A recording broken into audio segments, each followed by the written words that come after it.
Hello, thank you for watching my channel today. My name's Sarah and my channel is called Your True Shelf. Today it is the 29th of December and so we have done Christmas. So Christmas Day I was really lucky that my parents got to come. We were in tier 2, both of us, for Christmas. We're now both in tier 4 as of Boxing Day. So we're really lucky that we could meet up because we haven't seen each other for ages. And I don't know when we'll see each other again now because we're both in tier 4. But we had a lovely day, really lovely. We all had some really nice gifts and just had really nice food and just really nice long time together. So I was really grateful for that, and I feel super sad for everyone who couldn't be with their family for whatever reason at Christmas. My heart really goes out to you because it meant such a lot that we could do that. So we've just been having really nice days since then. So I'm lucky that I'm off work until the 4th of January. So we've just been having sort of lazy starts. I got had my first ever bullet journal for Christmas for my mum and dad, and I've loved it so much. I've been watching loads of YouTube videos about bullet journal spreads, and I've been doing my reading challenge spreads, and I'm planning all the stuff I want to put in there, and it's given me another reason to be drawing and doing art and stuff, which is one of my big focuses over the last few months, and which I'm carrying on definitely into 2021. So that's been really nice. I've been doing quite a lot of that. What else have we been doing? The children have had a go on their bikes.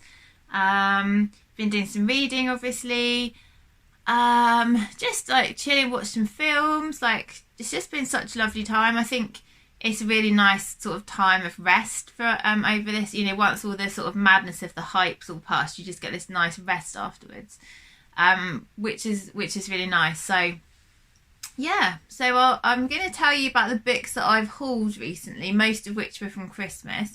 I didn't ask for a whole lot of books just because I've got so many that I try to sort of ask for other things other than books, just because I've got so many books to read. So I'll show you what I did get. I'm just going to have another sip of my tea.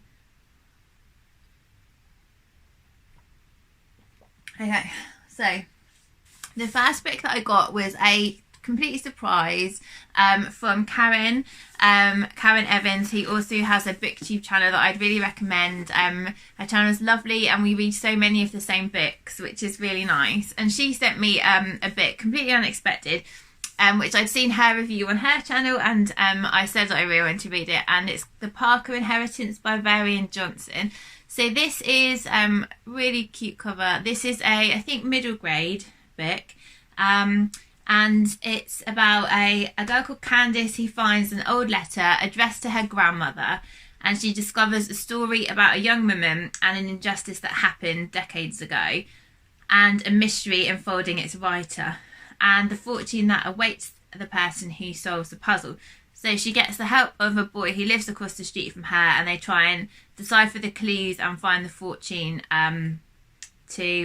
before the answers slip back into the past. So Karen loved this and she gave it 5 stars, and I trust her recommendations because we have really similar taste in books. So thank you so much, Karen. It was lovely to receive this.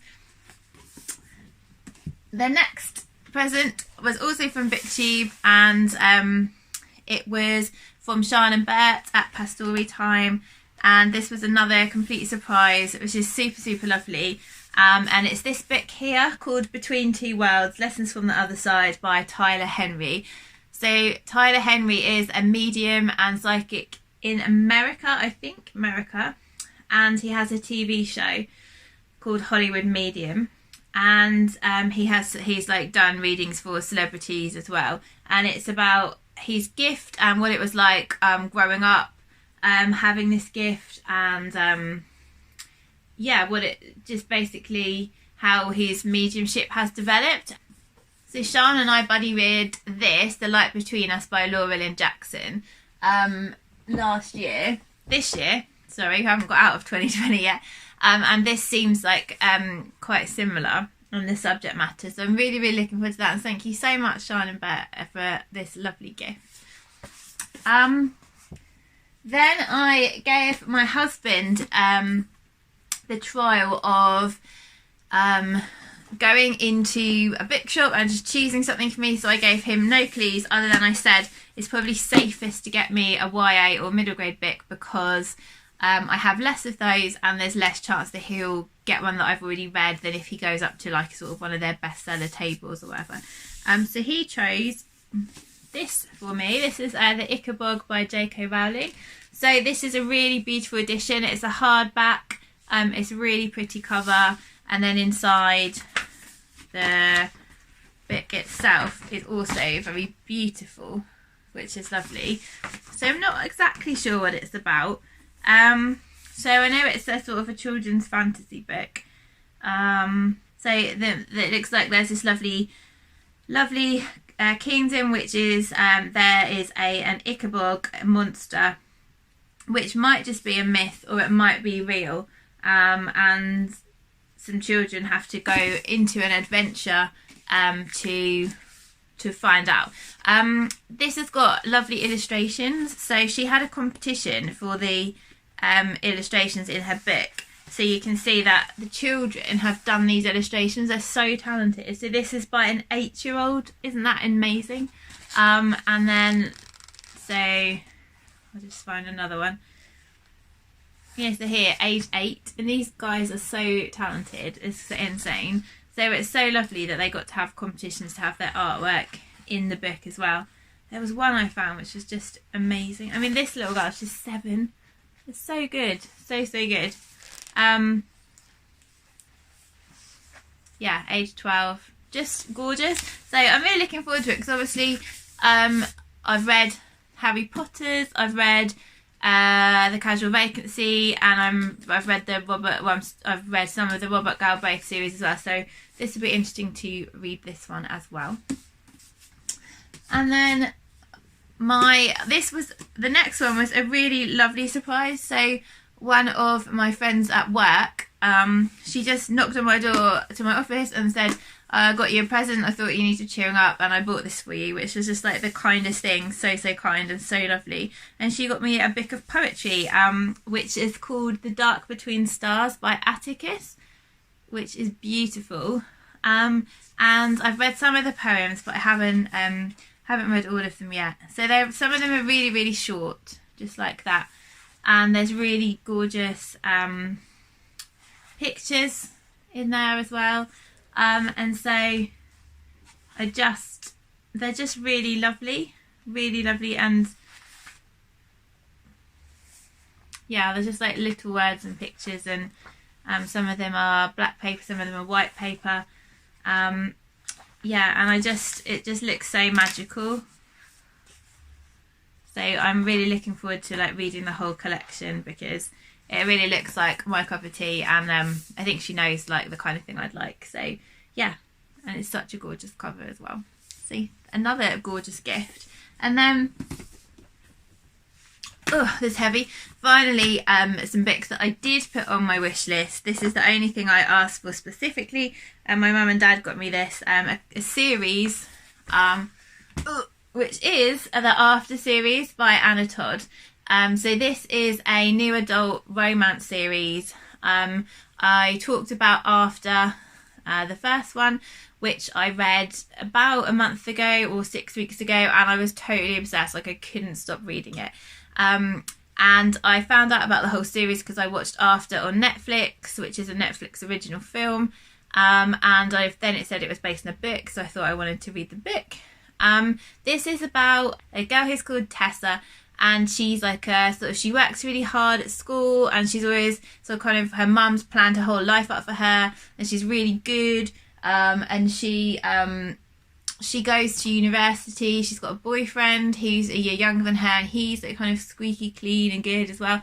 And she goes to university and she meets Harden Scott, and Harden is British and he is a real bad boy, and he and Tessa fall for each other and she doesn't know what to do. And everyone's sort of saying like, don't get involved with him, he's trouble, and they have this like amazing chemistry, and obviously they do get involved with each other, and then it kind of all goes from there really. So I was obsessed with this one. And then After We Collided, so that's the second one. I've just watched the film of that on Netflix. Oh, sorry, on Amazon. Was it on Netflix? Oh, maybe it's an Amazon original. I think it was. I can't remember if it's on Netflix or Amazon now.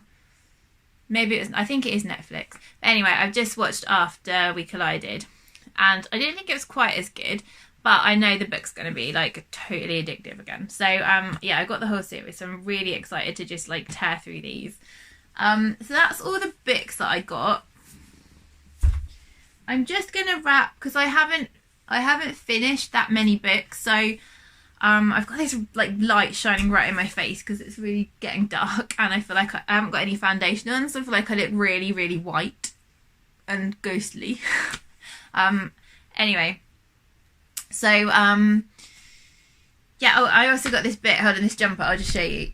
So I got this Read More Books jumper from Jodi Clothing for Christmas. So I know that I saw Lauren from Lauren and the Books had this jumper, and she's got it in beige, and I really liked it. And whenever I see something she's wearing that I really like, she always says it's from Jodi Clothing. So I was like, I'm going to go and have a look at this Jodi Clothing, and I chose this jumper, and my mum and dad bought it for me. So yeah, so that's cool. So I just thought I'd talk about what I finished reading, because there's not very much. I'm not even sure when the last time was that I did a wrap up, so forgive me if I've already wrapped these up. But I finished this one, I'm Not Your Baby Mother by Candice Braithwaite. This is a book about being a Black British mother. So Candice talks about her own upbringing and her own family and cultural values that she grew up with, and then she talks about what it's like for her to get pregnant for the first time, what it was like for her to meet a guy and to raise a family, and her experiences of nearly dying of sepsis after her first child was born, because she felt that she wasn't taken seriously. Well, she obviously wasn't taken seriously because it was she'd been complaining of things weren't right, and everyone was kind of saying, oh, you're fine, you're okay, you'll be fine.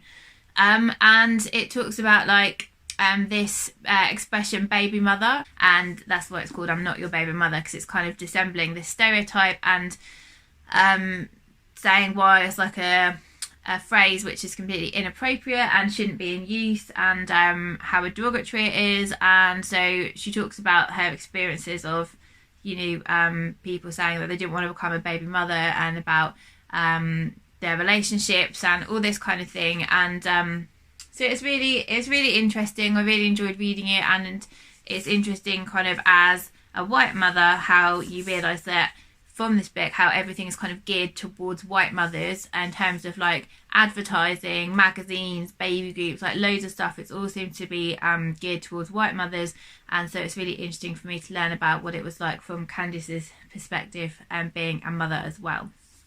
I then finished a book which was average. It was How to Fall in Love in a Bookshop by Veronica Henry. This is about a woman whose dad has died very recently, and her dad raised her on his own because her mum died in childbirth, and she was raised in this bookshop, and then she went away and travelled, and while she was away her dad got really sick and he has died as she gets back, and she has to decide whether or not she wants to carry on this bookshop, which is sort of like the heart of the community. And it's also about sort of the characters who come into the bookshop, and about her dad and who knew her dad, and the stories of their customers and stuff. And it was nice, but it was just very everything was too sort of neatly wrapped up, neatly tied up. Every problem was solvable quite easily, and everything just sort of fell into place. And so I just felt it was average, really. And then the Audible book, audio book that I finished was The Nowhere Girl by Jodi Taylor, and I really liked this. This is a book that I've never had anyone talk about before on booktube. I just stumbled across it on Audible because I liked the cover, and it was such a lovely book. So to start with, I wasn't sure if it was YA or adult, but it's definitely adult. And it's basically about a a girl called Jenny, and she is raised by her aunt and uncle, and her parents have died, and she's always told like that I think she has anxiety, but she's always told that, you know, she mustn't push herself out of her comfort zone, she mustn't do anything that's going to make her feel anxious, she must just rest and take it easy, and you know, not her life will just be quietly lived out with her aunt and uncle, and that's the best thing she can do. And she is at age 13, I think, she is trying to take an overdose of paracetamol, and all of a sudden she hears a voice saying, don't do that. And when she looks, there's this golden horse in her room, who's called Thomas, and Thomas becomes like a companion to her that no one else can see apart from her, and Thomas guides her through several years of her life, to try and help her make decisions and help her with calm if she's anxious and stuff like that.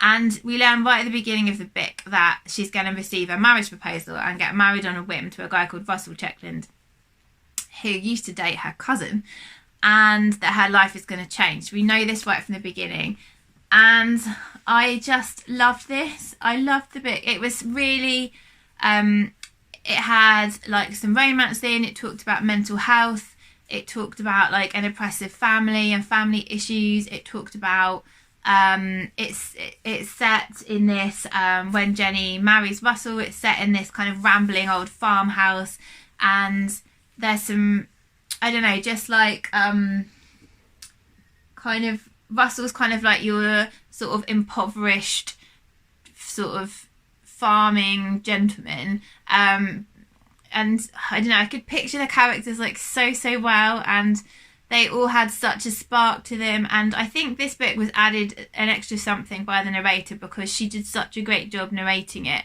that it really added something to all the characters, and I feel like I got an extra something out of the audiobook as opposed to reading it. And the good news is it's the first in a series, I think it's of 2, not 3, I think it's of 2. And the same narrator reads the second one, so I'm really looking forward to following Jenny and Russell again in the next book. And if anyone needs a book that's uplifting but also a good story with good characters and everything, I'd super recommend it, because I just really loved it. So yeah, that's I think that's everything I've finished. I feel like I'm missing something, but maybe I'm not. I really feel... Oh, yeah, I am. One more book that I finished, which was Convenience Store Women by Sayaka Murata, which I have given away. And I'm sorry to say that I didn't love it like everyone else. So everyone else on BookTube seems to be like obsessed with this book and really loved it and gave it 5 stars. And I haven't heard anyone who said anything else, I don't think. But for me, it was good, but it just, like, I liked... So, okay, I'll go back to the premise. So the premise is, there's a woman who... Keiko, that's her name. And she is quite happy working part-time in a convenience store. And she's been there for 18 years. And she is fine with that. And everyone keeps saying to her, like her family and her friends, like, seriously, why aren't you getting a proper job and getting married and having kids? Because that's what you have to do. That's what everyone's doing. Like, are you sort of a bit strange because you're not doing that? And we need to set you up with someone. And everyone's kind of pushing her down this existence that she doesn't want. And she says she's always been different. As a kid, like, she doesn't feel emotion the same way as other people. She doesn't sort of empathise as much as other people do. And so it kind of examines that as a concept, and you know, whether she should try and change to suit other people or whether she should stick to her guns. And I liked it as a concept, but I just never really cared about the characters at all, and it was just like a 2 to 3 star book for me. Like, I didn't fall in love with it like everyone else did, so I've given it away to a colleague at work who would like to read it. So yeah, so that's all of my haul and wrap for, I guess, just November, December. I was going to tell you the books that I'm reading now, but it would just be way too long if I do that, so I think I'll just finish here and I'll come back and wrap them up in the new year. So obviously 2020's been one of the strangest years of our lives, and I'm really hopeful that 2021 will be better. And I did realise, you know, I always make a photo calendar each year, and our photo calendar arrived today, and while I was making it, we did have, although yes, we had some really, really tough times. Yes, I was frontline staff working for the NHS through the pandemic, and I still am. But we still had some really great times this year, like really, really lovely times, and it made us be more content staying at home. And, you know, we just enjoyed doing stuff that we could do, like going to the beach and going for walks and just being at home together and being in the back garden and the paddling pool and just all different stuff. Like, we still had a really lovely year. And I know that, or lovely moments throughout the year. Obviously, there was tough times, and I know for a lot of people, there's been really, really tough times, and I've spoken to so many people through work who are having a very, very hard time with all the restrictions. And so I'm really hopeful that 2021 will be better, and I wish everybody like a healthy and happy new year. And I will see you next year. Probably my next video will be my best bits of the year, my best bits of 2020. So love to everybody, happy Christmas, see you later, bye.